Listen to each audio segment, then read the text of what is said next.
Salam, hər vaxtınız xeyirli olsun. Psixoloqla söhbət verilişinin dəyərli izləyiciləri. Bugünkü qonağımız jurnalist Ayşən Sərdar qızıdır. Xoş gəlmisiniz Ayşən xanım. Xoş gördük Zeynəb xanım. Necəsiz? Sağ olun, yaxşı olasınız. Bugün sizlə maraqlı mövzuları əhatəli danışacağıq. Əslində insanlara maraqlı olan, elə biz psixoloqlara da maraqlı olan suallar var ki, sizin də işiniz davamlı insanlardan müsahibə götürməkdir və davamlı fərqli sahədəki insanlarla müsahibələr götürürsünüz, həm söhbət olursunuz. İstəyirdim biraz bunlardan danışaq. Necə bir işdir? Ümumiyyətlə jurnalistika haqqında bizə nə deyə bilərsiniz? Jurnalistika haqqında mən bunu deyə bilərəm ki, jurnalistika böyük bir bataqlıqdır əslində. Yəni bu bataqlıqdan zövq alırsan eyni zamanda, amma girdinsə də çıxa bilmirsən. Çünki insanların problemlərinə az da olsa kömək eləməyi bacarmaq, yəni işıqlandırmaq ən azından, insanlara məlumat çatdırmaq, ən tez və ən dəqiq məlumata çatdıra bilmək o qədər insana zövq verir ki, yəni bu zövqün dadını bilən həmkarlarım məni yaxşı başa düşəcək. Bir daha o sahədən uzaqlaşa bilmir. Yəni jurnalistikanı ona görə biz öz aramızda bir dırnaqarası bataqlıq kimi adlandırırıq, amma bu çox gözəl bir sahədir. Həm də ki biz jurnalistika fakültəsində psixologiya fənni də tədris olunur. Yəni bu o deməkdir ki, biz davamlı insanlarla işlədiyimiz üçün insan psixologiyasını da, yəni ən əsası empatiya qurmağı da bacarmalıyıq. Amma təbii ki, tələbə vaxtı biz bunu kifayət qədər öyrənə bilmirsən. Sən bunu insanlarla ünsiyyətdə olduqca, müsahibələrə getdikcə, çəkilişlərə getdikcə öyrənə bilirsən. Çünki necə deyirlər, iş yerində öyrənilər, yəni işləyə-işləyə öyrənirsən. Və mən də düşünürəm ki, daha əvvəl, yəni bu sahədə işləməzdən öncə insanlara qarşı çox önyarğılı idim. Amma jurnalistikaya daxil olandan sonra, artıq insanlarla işləməyə başlayandan sonra mənim empatiya hissim daha da gücləndi. Artıq insanları daha yaxşı başa düşə bilirəm. Kimin nəyi niyə elədiyini çox yaxşı başa düşə bilirəm. Bu biraz həm yorucudur, həm də çox gözəl bir şeydir. Çünki insana artıq baxanda onun ilk sözündən, ilk danışığından, ilk davranışından necə bir xarakterə sahib olduğunu ən az sizin qədər olmasa da biz çözə bilirik. İşiniz sizin şəxsi həyatınızda necə özünü göstərir? Yəni ətrafda, ailədə? Yəni, davamlı bir belə deyim, analiz etmək, davamlı bir xəbər toplamaq istəyi yaranırmı? Bu maraqlıdır. Əslində bunu mən bir qəşəng müsahibə götürə bilərdim. Bunu bir xəbər başlıq edə bilərdim dediyiniz məqamlar olurmu? Olur. Məsələn, ailəmizlə otururuq söhbət eləyəndə onlar məsələn bunun maraqlı tərəflərindən danışırlar, qeybət tərəflərindən danışırlar, amma mən orada bir məqam tuturam ki, bunu xəbər eləmək olar. Dəfələrlə olub ki, mən öz qohumlarımın müsahib qismində getmişəm, onlardan müsahibə almışam, çünki görmüşəm ki, bu adamın danışığında xəbər var. Və ya digər bir məqam, yol gedirsən, avtomobil idarə eləyirsən, elə bir şey görürsən ki, bu əslində təhlükədə yaradır. Amma elə bir şey görürsən ki, o artıq xəbər dəyəri var onun. Necəsə bir maşını bir kənara çəkib onu çəkmək istəyirsən, tez göndərmək istəyirsən, xəbəri emal eləmək istəyirsən. Yəni bu şeylər bizim tez-tez başımıza gəlir. Hadisələrə sadəcə hadisə kimi yox, birbaşa xəbər kimi biz baxırıq. Bəs Ayşən xanım, mənim diqqətimi çəkən məqamlardan biri təbii ki, sosial şəbəkədə hər birimiz istifadə edirik. Amma çoxluqla mən özüm də şəxsi düşüncəmdir ki, bu biraz mənfi tərəflərinə daha çox düşünürəm ki, məsələn də deyək, yolda birinin ehtiyacı var, bir qəza olub.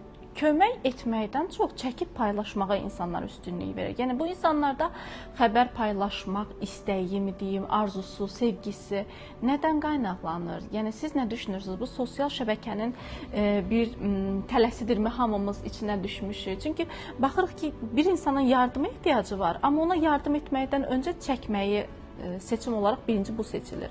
Bu nə ilə qaynaqlanır? Jurnalistikada vətəndaş jurnalistikası deyilən bir şey var, hansı ki, hər kəs xəbər emalçısı ola bilər. Yəni sosial şəbəkə vasitəsilə, saytlara göndərərək, amma insani keyfiyyətlər də o like, belə deyim, bəyənmə sevgisinin, şöhrətpərəstliyin önünə keçməməlidir deyə düşünürəm. Yolda bir hadisə, qəza olubsa, əvvəla ilkin yardım göstərə bilərəmmi? Məsələn, ambulansa zəng vura bilərəm, polisə zəng vura bilərəm. Daha sonra çəkib bunun xəbər dəyəri kimi saxlayıb paylaşmaq olar. Amma biz biraz vətəndaş jurnalistikasından kənara çıxmışıq deyə düşünürəm. Bizdə daha çox bəyənmə, paylaşılma, birinci mən paylaşdım, məndən gördülər, hamı məndən götürdü. Hətta yekə bir loqo da qoyurlar ora ki, bu mənim səhifəmdən çıxıb. Baxmır orada insan öldümü, qaldımı, birinci mən paylaşdım. Və həqiqətən də bəzi xəbərlərin çox həssas nöqtələri var. Deyək ki, bir qəzadırsa, burada yaxın ailə üzvləri həmin qəzanın hər xırda detalına qədər görmüş olur da. Bəlkə də illərlə baxır xatırlayır. Çünki insan emosional varlıq olduğu üçün ilk zaman yaşadığı bir şeyi illər sonra artıq o həssaslıq azaldığı üçün eyni reaksiyaları vermir. Amma davamlı eyni kadrı görən birisi üçün eyni xatirəni xatırlatır. Düzdürmü? Yəni burada nə düşünürsünüz? Sizin indi birbaşa istiqamətinizdə çəkildi, paylaşıldı deyək. Yəni bu insanların psixologiyasına necə mənfi təsir göstərəcəyi düşünülmürmü? Yəni ancaq burada istənilən o baxışdırmı? Ümumiyyətlə belə bir şey var ki, sosial şəbəkələrə daxil olan kimi biz ancaq mənfi xəbərlər görürük. Yəni çünki insanlar xoşbəxt, sevincli insan görmək istəmirlər. Ancaq mənfi, qəza, ölüm, o onu öldürdü, o onu bıçaqladı, nə bilim o suda boğuldu. Ancaq belə xəbərlər oxunur. Və siz fikir versəz, məsələn xoş bir xəbər, kiminsə uğuru, qalibiyyəti paylaşılanda, məsələn idman sahəsində, o xəbərin baxışı məsələn olur 150. Kimsə bıçaqladı, qaynana, nə bilim gəlinini, gəlin qaynatasını. Bu xəbərə baxılır yüz minlərlə. Niyə? Çünki bunun da əslində sizin sahənizə aid olan bir tərəfdir. İnsanlar özləri daxillərində xoşbəxt olmadıqları üçün digərlərinin də negativ xəbərlərini görəndə sanki içlərində bir rahatlıq yaşayırlar ki, mən tək deyiləm. Məndən başqa da bədbəxt olanlar var. Bizim verilişlərimizə də baxsaq, daha çoxluqla dram yönümlüdür. Yəni əyləncə, bir süfrə arxasında ailə əyləşdikcə gözəl musiqilər dinləyib, xoş əhval-ruhiyyədən çoxluğuna ayrılmalar, boşanma, evi tərk etdi, kimsə öldü, kimsə nəyəsə görə dava edir.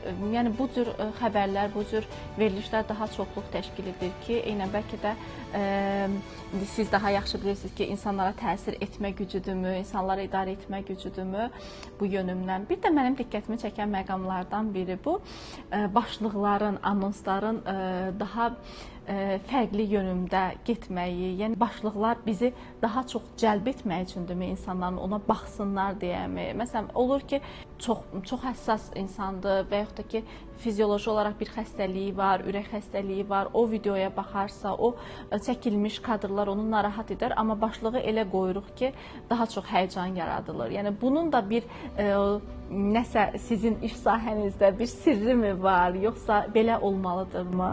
Əslində xəbər başlığı ümumi xəbəri əhatə eləməlidir. Amma doğru deyirsiniz, bəzi elə saytlar var ki, elə cümləni xəbər başlığına çıxarırlar ki, sırf o başlığı görüb girib xəbərdə oxunma sayı olsun. Amma girirsən heç o başlığı əhatə eləmir. Orada müsahib başqa bir cümlə deyib, onun bir cümləsini kəsib ora qoyublar. Mən misal çəkə bilərəm də yəqin ki, Kəramət Böyükçöl belə bir status paylaşmışdı ki, bir müsahibə vermişdim ki, kaş Qəşəm Nəcəfzadə mənim atam olmayaydı, mən onun haqqında daha çox yazıb danışa bilərdim. Xəbər saytına çıxardıblar. Kaş Nəcəf Qəşəmzadə mənim atam olmayaydı. Girib indi burada mənfi bir şey axtarırlar, görürlər ki, yoxdur. Amma nədir? Oxunma sayını əldə elədi. Çünki o başlıq onun diqqətini cəlb elədi. O zaman siz bütün müsahibələrinizdə xırda nüansları götürürsünüz ki, yəni insanları daha çox nə cəlb edə bilər? Cəlbedici olmalıdır, maldadıcı olmamalıdır. Yəni vətəndaş girib, oxucu girib o xəbərdə o sualın cavabını tapmalıdır. Aldadılmamalıdır, manipulyasiya edilməməlidir. Sizcə yaxşı müsahibənin sirri yaxşı sual verməkdir, yoxsa yaxşı dinləmək? Düşünürəm ki, yaxşı dinləməkdir. Nəyə görə? Çünki biz adətən çalışırıq ki, müsahiblərimizlə göz kontaktı quraq birbaşa. Gözünün içinə baxanda müsahibdə sanki sənə qarşı bir inam yaranır. O məni dinləyir. Dinləyirsə daha çox məlumat vermək istəyir. Və bəzən elə olur ki, biz heç hazırlaşırıq da suallara əvvəlcədən. Bəzən elə olur ki, o sualları verməyə ehtiyac qalmır. Niyə? Çünki müsahibi biz o qədər diqqətlə dinləyirik ki, o artıq özü məlumat verir, biz onun verdiyi məlumatın içindən bir sual çıxardıb daha yaxşı məlumat əldə edə bilərik. Ona görə də ən yaxşı, bəli, dinləməkdir. Ayşən xanım, siz illərdir müsahibə götürürsünüz, düzdürmü? Diqqətinizi çəkən məqam nə olur? Yəni bizə nə deyə bilərsiniz ki, insanların ən çox danışmaq istədiyi mövzu, amma danışmaqda çətinlik çəkdikləri mövzular nələr olur? Nələrlə qarşılaşmısınız? Ümumiyyətlə insanların eşitmək istəmədiyi bəzi suallar var. Məsələn, biz çox ötəri yanaşırıq necəsən sualına. Necəsən? Yaxşısan, necəsən? Çox üstündən keçirik bu sualın. Amma əslində necə olduğumuzu heç kəs oturub düşünmür ki, mən bu suala həqiqətən cavab verə bilərəmmi? Mənə elə insan bu sualı versin ki, mən ona həqiqətən necə olduğumu deyim. Bəzən bir dəfə mən çox maraqlı oldu mənə ki, görəsən insanlar həqiqətən necədir və bu mövzunu mən xəbər kimi işləməyə başladım. Sorğuya çıxdım. İnsanlara sual verdim. Necəsiz? Hamısı belə mən ötəri cavab verdim. Sual verirəm ki, əslində necəsiz?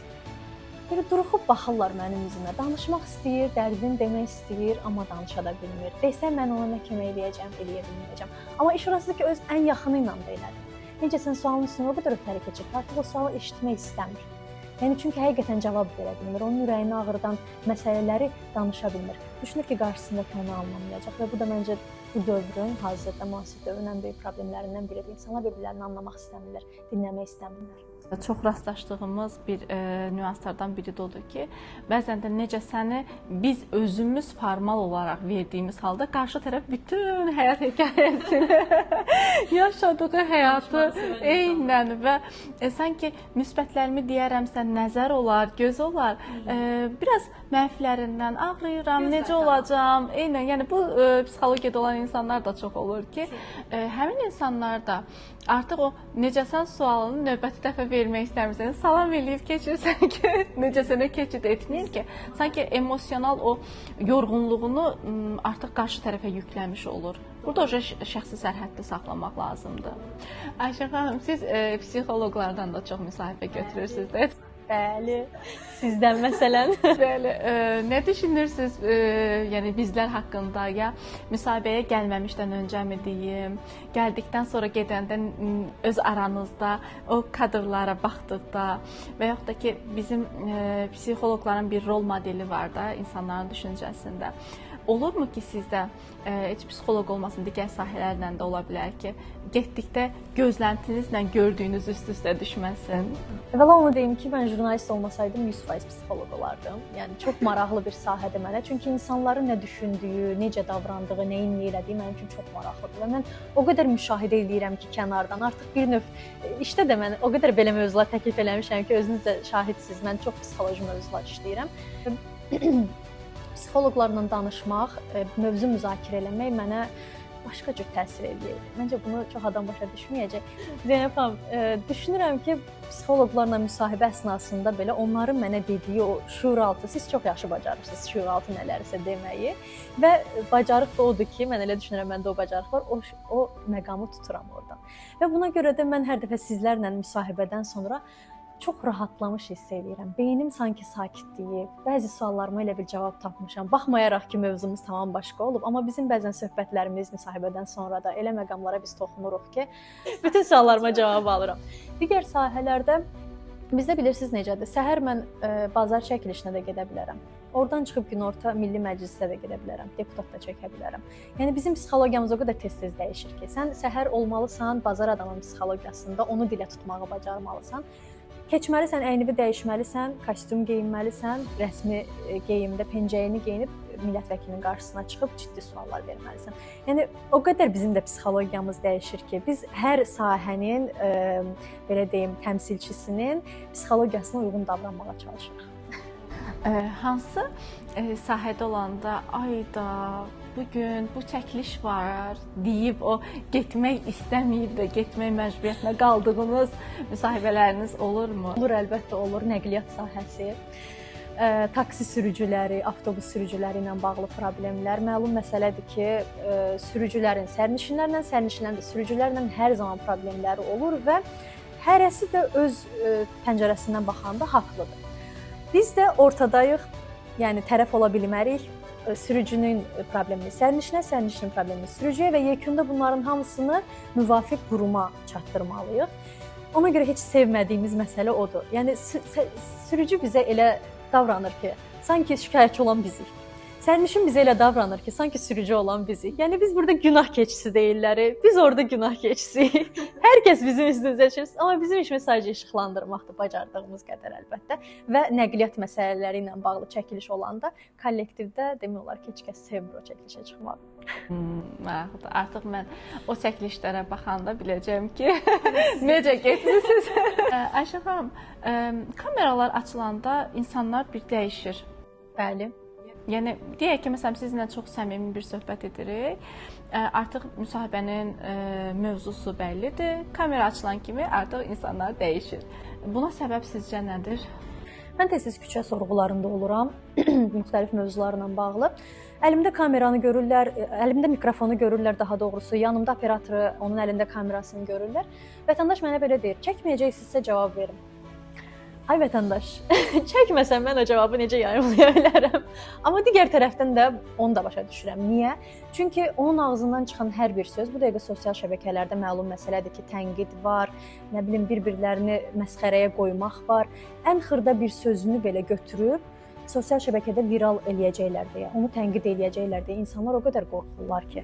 Niyə insanlar fikrini deməkdən, öz düşüncəsini deməkdən bu qədər çəkinir? Yəni baxın, çox gözəl vurğuladınız da, siz sosial mühitdə daha çox müsahibə götürürsüz insanlardan. Yəni hansı tip insanlar daha rahatlıqla suallarınızı cavablayır? Hansı tip insanlar artıq çəkinir? Mənim hansısa ifadəm başqa yönə gedər? Paylaşılarsa nəsə olar. Yəni bunun biz psixologiyada biraz özgüvənlə də əlaqələndirə bilərik ki, və siz necə? Mənim müşahidələrimə əsasən gənclər daha çox çəkinirlər, çünki onlar sosial şəbəkə mühitində daha çox olduqları üçün. Yaşlı nəsil nisbətən daha humanist yanaşırlar bizə küçə sorğularında, cavab verməkdən çəkinmirlər və fikirlərini çox da yaxşı ifadə edirlər. Mən bəzən tələbələrdən də sorğu alıram və tələbələr yəni tələbəsən, sən mütəmadi olaraq seminarlarda danışırsan, kitablar oxuyursan, sənin fikrini ifadə etmə bacarığın pik səviyyədə olmalıdır hazırda, gəncsən həm də. Amma biz tələbələrdən normal cümlə eşidə bilmirik, düzgün fikri var, amma ifadə edə bilmir. Sözü sözün dalına qoşub cümlə qura bilmir. Bizim ən çətinlik çəkdiyimiz məqam budur məncə. Mən bunu bizim oxuduğumuz illərdə biz imtahanı şifahi verirdik, bileti çəkirdik, danışmaq və ya yazmaq. İndi yazılıdır, testdir. Çoxluqla test indi məsələn görürəm tələbələrdə və mənim öz düşüncəmdir ki, bu insanlar fikrini çatdıra bilmir. Konkret cavabı görür, nişanlayır və yaxud da ki, deyək, həyəcanlanmışam, sevincliyəm, kədərliyəm. Bunu bir mənalı ünsiyyət vasitəsilə çatdıranda bir fərqli çatdırırıq, amma bir stikerlə, smayliklə, indi stikerlər çıxıb da emosiyalarımızı belə onlarla ifadə edirik deyə artıq insanlarda bir donuqluq, fikrini ifadə edə bilməmək, təbii ki, bu gənclər arasında daha çox oldu, çünki ünsiyyət azalır. Keçmişdə məktub yazıb göndərmək var idisə, məktubla uzun-uzadı həyatını, qarşı tərəfə, qarşı hisslərini yazırdınsa, indi hər bir şey bir şəkildə, bir stikerdə və yaxud da kiminsə çəkdiyi bir videonu göndərir digərinə ki, sanki mənim hisslərimə bax bu videodan anla kimi. Telefonun içində yaşayırıq, təəssüf ki. Nəinki ünsiyyətdə olmaq, dostlarımızla görmək, çünki heç kəsin bu dəqiqə səbri çatmır bir-birini dinləməyə. Amma mesajlaşmaqda 2 saniyədə göndərdin, o da sənə cavabını göndərdi. Hətta görüntülü artıq biz videolarda qısa göndərə bilirik bir-birimizə. Heç kəsin bir-biri ilə görüşüb danışmağa artıq ehtiyacı yoxdur deyə bu da bizim normal olaraq ünsiyyət bacarıqlarımızı da artıq geri salır inkişafdan. İnsanlar ən çox hansı suallardan qaçırlar? Hisslərini ifadə etməli olduqları suallardan çox qaçırlar. Məsələn, bir insana xoşbəxtsən sualını versən, nə dərəcədə cavablandıra bilər bu sualı? Sualı mən sizə versəm, Ayşə xanım, xoşbəxtsizmi? Mənim düşüncəmə görə xoşbəxt insan yoxdur, xoşbəxt anlar var və o anları yaratmaq da bizim öz əlimizdədir. İnsan, yəni bütün hisslər insanlar üçündür. Üzülmək də, ağlamaq da, sevinmək də, gülmək də, əsəbləşmək də.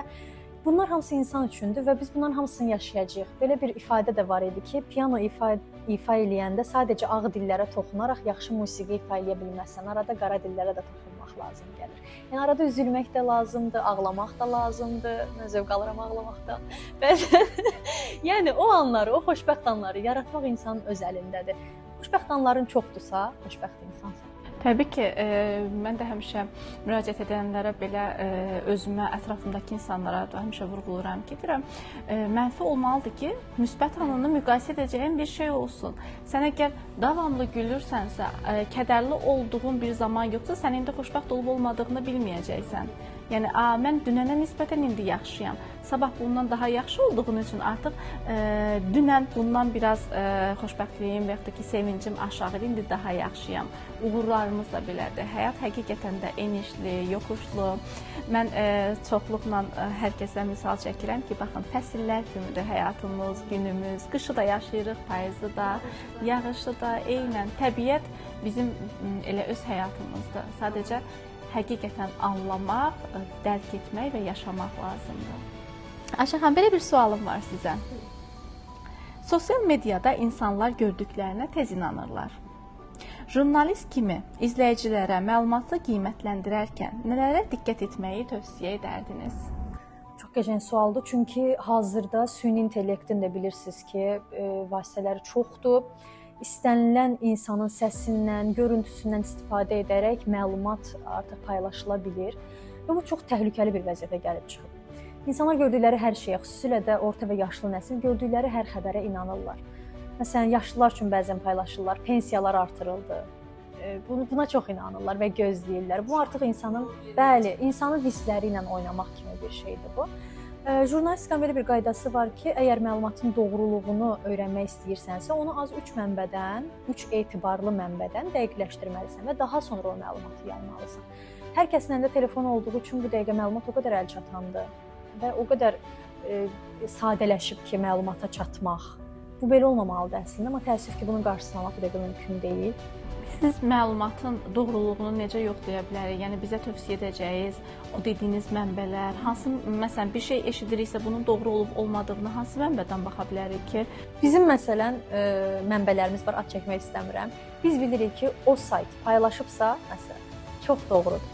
Siz verilişdən sonra mənə deyərsiniz, kim istəyirsə şərhlərdə yazar, mən gizlincə Ayşə xanımdan öyrənib o mənbənin adını sizə deyəcəm. Bu sahədə çalışanlar bilirlər və mən düşünürəm ki, öz yaxınlarına dəyər ötürsələr ki, əgər bu mənbə bunu paylaşıbsa, bu doğru xəbərdir və təkcə saytlardan yox, rəsmi qurumların məlumatları olmalıdır.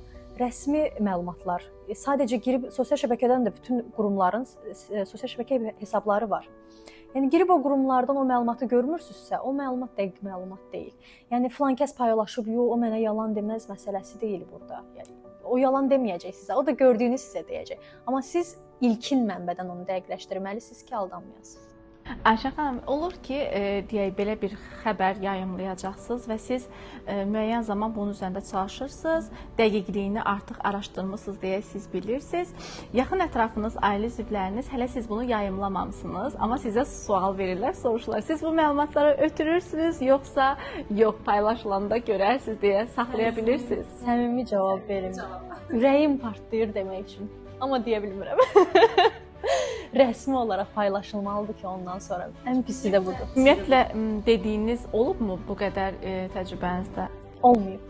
Bilmişəm o məlumatı, bilmişəm ki, bax, məsələn də ictimai nəqliyyatın qiyməti artacaq, çörəyin qiyməti artacaq və ya hər hansısa digər bir xəbər, bu qərar dəyişdiriləcək. Bizə öncədən eşidirik, bunun xəbərini hazırlamaq üçün artıq hazırlaşırıq. Amma mən onu yaxınlarıma demirəm. Gözləyirəm ki, rəsmi məlumat yayılsın, daha sonra deyəcəm, hə, mən bilirdim. Deyək ki, yanacağın qiymətinin artması bizdə nə olur? Həmin xəbər bilinəndə artıq yanacaq doldurma məntəqələri hər biri maşınlarla sıraya düzülür də, sanki bir bakın dolmaq bundan sonra bir ömür belə gedəcək kimi. Belə məlumatları ailə üzvlərinə də çatdırmırsınız ki, en azından yararlansınlar. Aha, deyəsən olub. Yox, başqa bir ifadə işlədəcəkdir. Yəni bir dəfə ilə qabağa düşməklə nə olacaq ki sənə? Bizdə serial çəkilişlərində deyək ki, biz bir bölümü baxırıq və onun sonunu elə saxlayırlar ki, növbəti bölüm üçün artıq eynən həyəcanlı qalırıq da. Biz deyək ki, bir aktrisasansa, o serialın çəkilişində iştirak eləmisənsə, artıq ailə üzvün nə oldu sonra, nə olacaq, öncədən yəni görəsən həqiqətən onlar da mı demirlər? Mənim qardaşım aktyordur, teatr aktyorudur, həm də kino aktyorudur. Bəzən olur da mən görürəm ki, bu evə məsələn tez gəlib də, tutaq ki, artıq getmir çəkilişlərə, amma serial davam edir və serialda hələ də bölümlər yayımlanır. Mən bilirəm ki, artıq öldürüblər serialda onu. Amma bunu heç kəsə deyə bilmirsən məsələn ki, o serialda o öləcək. Gözləməlidirlər ki, gəlib o bölümə çatsın, öldüyünü elə efirdən öyrənsinlər. Maraqlıdır. Ayşə xanım, sizcə ən çətin müsahibə kimdən alınır? Ən çətin müsahibə az danışan və çox danışan məsələsini yəqin nəzərdə tutursunuz. Az danışan insandan müsahibə almaq çətindir, yoxsa çox danışan insandan? Sizcə hansıdır? Mən sizin fikrinizi öyrənmək istəyirəm. Mən müsahibə götürmürəm, amma təbii ki, indi maarifləndirmə mövzusu olduğu üçün daha çox fikrini məncə konkret deyən insan daha rahat insan olur. Nəinki həm çox uzadan olduqda artıq sanki sualın məğzi qalır qırağa, biz gedib başqa yerlərə çıxırıq. Danışmayan insanla da çətin olur, amma bizə müraciət edənlərdə biz psixoloqlar öz aramızda danışırıq ki, bəs hansı müraciət edən rahatdır? Danışan yoxsa danışmayan? Təbii ki, danışan müraciət edənlə işləmək daha rahatdır. Çünki o fərqində olur. Ən azından bugünkü terapiya sonrası nə hiss keçirdiyini, hansı davranışı göstərdiyini o bizə deyə bilir. Heç nə danışmayan da biz bilmirik ki, biz doğru yoldan mı gedirik, yoxsa yanlış yoldan mı? Yəni əslində bu psixologiya sahəsində bir ayrıdır. Düşünürəm jurnalistika sahəsində tamamilə ayrıdır. Siz necə düşünürsünüz? Məncə siz tam hazırsınız jurnalistika sahəsinə də.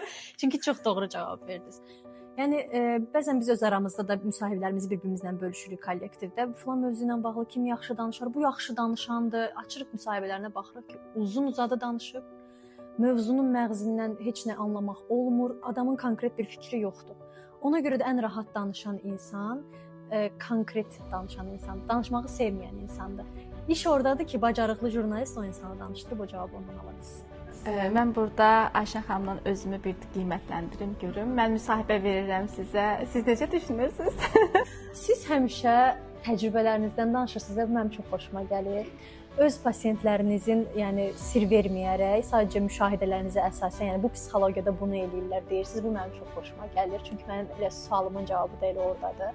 Nə çox uzun danışmırsınız, nə çox konkret danışmırsınız. Mən sizdən həmişə istədiyim cavabı almışam. Ay, çox sağ olun Ayşə xanım. Təşəkkür edirəm. Davam edəkmi suallarımıza? Davam edək. Davamlı fərqli həyat hekayələri dinləmək emosional yorğunluq yaradırmı sizə? Və siz bunun öhdəsindən necə gəlirsiniz? Mən özüm çox emosional insanam. Hansı ki, mənim peşəmlə çox tərsdir əslində. Hansı ki, sən elə bir yerdəsən ki, orada emosiyalarını büruzə verməməlisən, sadəcə çəkiliş üçün ordasan. Amma insansan axı, onları da gizlədə bilmirsən bir nöqtədə. Dəfələrlə olub, müharibə dövründə də olub, digər məsələlərdə də olub ki, müsahibə almalıyam mən. Amma müsahib elə şeylər danışır ki, mənim gözümdən yaş süzülür, mimikalarımı tərpətmirəm, bildirmirəm mən özümü, amma göz yaşlarım məni büruzə verir. Bu çox olub bizdə və emosional olaraq ciddi yorğunluq olur hər gün. Məsələn, kimisə problemini bizə danışır işıqlandırmaqdan ötürü. Mən onun probleminə o qədər empatiya hissi bizdə artıq yüksəlib insanlarla işləməkdə. Mən ona öz problemim kimi o qədər yanaşıram ki, artıq evə gedəndə də fikirləşirəm ki, görəsən mən işıqlandırdım da bu məsələni, görəsən qurumlar necə reaksiya verəcək, onun problemini həll eləyəcəklərmi, düzələcəkmi onun dərdi. Yəni o insanların danışığı mənim həqiqətən qəlbimi qırır. Mən belə başa düşdüm ki, orada reaksiyaları bildirməmək sizin peşə öhdəliklərinizdir. Çünki bəzi xəbərləri baxdıqda, mən şərhləri oxuyanda görürəm ki, deyirlər, ayda bu cür xəbərə necə donuq, necə sanki insan deyil, necə də məlumatı çatdırır sadəcə, sanki eynən. Əslində belə olmalıdır. Biz bir dəfə müharibə dönəmində idi. Təbii ki, xarici bir xəbər saytında jurnalist xəbəri verərkən özü emosiyalarını göstərərək vermişdi deyə çox sevilmişdi, çox istənilmişdi ki, necə yaşayır, baxın əsl insan budur, əsl insanlıq budur deyərəkdən və digərləri artıq tənqid sahəsinə düşmüşdü. Amma bugün sizin verdiyiniz məlumatdan mən belə anladım ki, bu sizin peşə öhdəliyinizdir. Yəni emosiyalarımızı göstərməməliyik. Bəli, biz vasitəçiyik. Biz kiminsə tərəfini saxlamamalıyıq, amma insanıq eyni zamanda. Bəzən elə məqamlar olur ki, sizin çəkdiyiniz misalda buna nümunədir. O emosiyaları gizlətmək mümkün olmur. O həyəcan, o artıq dışa vurur özünü. Yəni belə anlarda sən deyə bilməzsən ki, yox, sən peşəni düzgün icra eləmədim. Bunu demək də insanlıqdan deyil, amma bacardığın qədər emosional cilovlamaq lazımdır peşədə çalışmaq istəyirsənsə. Təşəkkür edirəm bu qədər səmimi cavablarınız üçün. Mən təşəkkür edirəm. Ayşə xanım, bu qədər müsahibə götürürsüz də insanlardan. Bu günə qədər sizə insan psixologiyasından yəni nə öyrəndiniz, nə dərs verdi? İnsanları qınamamaq lazımdır. Kimsə nə isə eləyirsə, mütləq ki bir səbəbi var. Onu sənə açıqlamaya da bilər, onu heç kəsə büruzə verməyə də bilər. Hər kəsin fərqli bir həyat hekayəsi var və o hekayəyə uyğun olaraq davranır. O hadisədə o ona görə reaksiya verir. Yəni sən onu qınaya bilməzsən. Onun pəncərəsindən baxa da bilməzsən bəlkə də. Amma bir də qınadığını da yaşamaq da elə bir şey var Zeynəb xanım, mən çox qorxuram ondan. O zaman yaxşı şeyləri qınayaq. Yəni nələri istəyirsinizsə. Bəli, milyonerləri qınaya bilərik. Amma onların hansı həyat yaşadığını biz o Doğrudur, filtrlidir. Eynən sosial şəbəkə bizə hər şeyin ən yaxşısını, insanların davamlı xoşbəxt olduğu anları göstərir. Heç nə göründüyü kimi deyil. Olub ki, bəs sizin özünüzün yayımladığınız xəbərlərdə görünənin tam əksini, məsələn, burada xoşbəxt bir mənzərə görüb onu xoşbəxt olmamaq kimi göstərmək və yaxud da ki, həqiqətən də çox üzücü bir xəbəri xoşbəxt və gözəlmiş kimi göstərdiyiniz və bunu mən niyə bu sahədəyəm, niyə bunu etdim dediyiniz zaman olubmu? Özümü sorğuladığım çox zamanlar olur, amma bu onlardan biri deyil məncə. Çünki nə varsa onu olduğu kimi göstərir. Ola bilər bəzən çox sərt fikirlər olur vətəndaşlar tərəfindən. Onu biraz yumşaldıb verə bilirik ki, yəni burada daha sonra məhkəmə predmeti falan yaranmasın. Yəni sadəcə bu məsələlər, amma biz nəyi necə görürüksə elə göstərməyə çalışırıq. Yəni xoşbəxti, bədbəxti xoşbəxt göstərmək sosial şəbəkələrin işidir, jurnalistlərin yox. Sizə belə bir sual verib yekunlaşdırmaq istəyirəm. Əgər bir cümlə ilə həm jurnalist, həm də təcrübələrinizə, həyat təcrübələrinizə əsaslanaraq insanlara bir mesaj ötürmək istəsəydiniz, onlara nə deyərdiniz burdan? Kobud olmayın. Nə olursa olsun kobud olmayın. Tanımadığınız insanlara qarşı kobud olmayın. Tanıdığınız insanlara qarşı. Çünki bizdə belə bir şey var ki, ən yaxınlarımıza qarşı daha kobuduq, anamıza, atamıza. Çünki onlar yaxınlarımızdır, bizdən imtina eləməyəcəklər. Amma kənardakı insanlara qarşı o qədər belə humanist oluruq ki, tanımadığımız insanlara yardımsevər oluruq. Çalışaq o balansı qoruyub saxlayaq. Bəli, anlamaq, kobud olmamaq lazımdır. Sözünüzə qüvvət, həmişə vurğulam, insanlarda ən gözəl hiss empati hissidir. Bəli. Amma onun da çoxluğu ziyandır məncə Zeynəb xanım, nə düşünürsünüz? Sözsüz ki, insana emosional tükənmişliyə gətirib çıxara bilir, amma bir insana deyir, anlamaq istəyir, bağışlamaq istəyirsənsə onu anlamağa çalış. Çox sağ olun Ayşə xanım. Sizinlə müsahibə götürmək, sizinlə həm söhbət etmək inanın ki, o qədər mənə zövq verdi. Özümün şəxsi suallarımın cavablarını tapdım. Düşünürəm ki, bizi izləyən izləyicilər üçün çox maarifləndirici bir çəkiliş oldu. Vaxtınızı ayırıb gəldiyiniz üçün, dəvətimi qəbul etdiyiniz üçün sizə təşəkkür edirəm. Çox sağ olun. Mən də sizə çox təşəkkür edirəm. Hər zaman mən sizdən müsahibə alırdım. Bu dəfə biraz fərqli oldu və çox xoş oldu mənim üçün. Yəni dəfə növbə mənimdir. Ümid edirəm izləyicilər üçün də faydalı olur. Dəyərli izləyicilər, bugünkü qonağımız jurnalist Ayşən Sərdar qızı idi. Ayşən xanımla çox gözəl, maraqlı mövzulardan danışdıq. Əgər sizin də suallarınız varsa, fikirləriniz varsa, şərhlərdə qeyd edin. Biz mütləq hər birinə diqqət edəcəyik. Sağ olun, özünüzə yaxşı baxın.